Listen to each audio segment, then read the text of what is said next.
Microblading'i çok seviyorum. Ama hibrit teknik benim favorim. Nedenini biliyor musunuz? Çünkü microblading aylar geçtikçe kaşın kemerindeki şeklini kaybedecek, tonlaması oldukça azalacak ve hibrit teknik uygulamaya başladığınız ilk günden itibaren etkisini gösteriyor.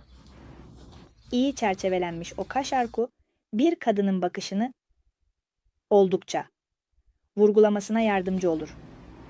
Kısacası Monarga Brows benim tekniğim